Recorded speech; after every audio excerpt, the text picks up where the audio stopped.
Pooja Plastic, bathroom accessories, essentials that make your bathroom beautiful, and many more. Pooja Plastic colorful range that makes every bathroom cheerful.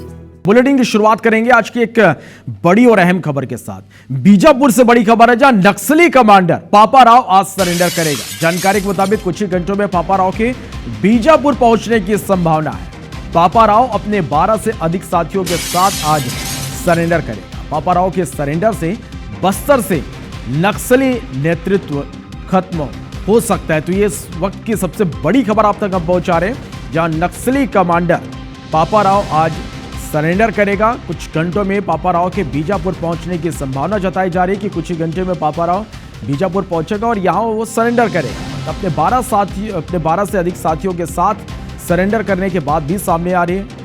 पापा राव के surrender से बस्तर से नक्सली जो नेतृत्व है वो खत्म हो सकता है। अब आपको बताते हैं कि पापा राव, जिसकी इतनी चर्चा है कि सरेंडर करने से नेतृत्व खत्म हो जाएगा, DKSZG का ये सदस्य है। नक्सल लीडर पापा राव की उम्र करीब 61 साल है। 50 लाख रुपए का पापा राव पर इनाम भी है। तेलंगाना के वारंगल का ये रहने वाला है और ताड़मेटला नक्सली हमले का यह मास्टरमाइंड है। ताड़मेटला नक्सली हमला देश के सबसे बड़े नक्सली हमलों में से गिना जाता है। इस हमले में CRPF के 76 जवानों की मौत हुई थी। सोचिए, ताड़मेटला नक्सली हमले का ये मास्टरमाइंड रहा है। छोटे कदकाठी और बेहद शातिर इसे माना जाता है।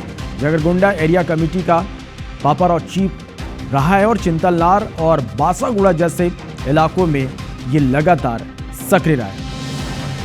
नरेश मिश्रा हमारे संवाददाता ज्यादा जानकारी के साथ हमारे साथ लाइव जुड़े, सीधा उनका रुख कर लेते हैं। नरेश, ये बड़ी खबर मिल रही है कि पापा राव आज सरेंडर करेगा और कुछ घंटों में बीजापुर पहुंचने की बात भी सामने आ रही है। क्या अपडेट इस पूरी खबर पर? जी हाँ, देखिए, आज वो अपने करीब 12 साथियों के साथ आत्मसमर्पण करने जा रहा है, जिसमें हथियार भी उसके पास मौजूद हैं। वो हथियार जिनके साथ लंबे समय से इस क्षेत्र पर उन्होंने अपनी गतिविधियां चलाई हैं। और पापा राव दक्षिण बस्तर का मूल रूप से रहने वाला है। सुनम, चंद्रैया, मंगू, इस तरह के कई नामों से वो चर्चित रहा है और लंबे समय से बस्तर में उसने कई अलग अलग गतिविधियों को अंजाम दिया है। विशेष तौर पर आपको ध्यान होगा, ताड़मेटला से लेकर पामेड़ तक ये जो बड़ा क्षेत्र रहा है, यहाँ पर कई बड़ी वारदातों में शामिल रहा है। मतलब करीब मानकर चलिए कि 100 से अधिक जो जवान हैं, उनकी अलग अलग एनकाउंटर से जो मुठभेड़ रही हैं या विस्फोट रहे हैं, इनमें जो अलग अलग घटनाओं में हमलों में जो मौत हुई है, उन सब के कहीं ना कहीं प्लानर या उनमें शामिल होने वाले लोगों में पापा राव का नाम रहा है। लंबे समय से वांटेड रहा है। बस्तर और बीजापुर, सुकमा की पुलिस लगातार इसकी तलाश करती रही, लेकिन बार बार ये मुठभेड़ों से भी बच निकला और काफी जो सक्रियता इसकी लगातार इन क्षेत्रों में रही। तो अब आखिरकार जब पुलिस का दबाव हुआ और इसके शीर्ष माओवादी साथियों ने आत्मसमर्पण कर दिया, तो इसने भी आत्मसमर्पण का विकल्प चुना है और आज बीजापुर पुलिस के समक्ष अपने 12 अन्य साथियों के साथ ये आत्मसमर्पण कर सकता है। श्रवण जी, चलिए, आप नजर बना के रखिएगा। इस खबर से जुड़े हर एक अपडेट हम दर्शकों तक पहुंचाते रहेंगे। बहुत शुक्रिया नरेश, आपका हमारे साथ जुड़ने के लिए, इस तमाम जानकारी के लिए।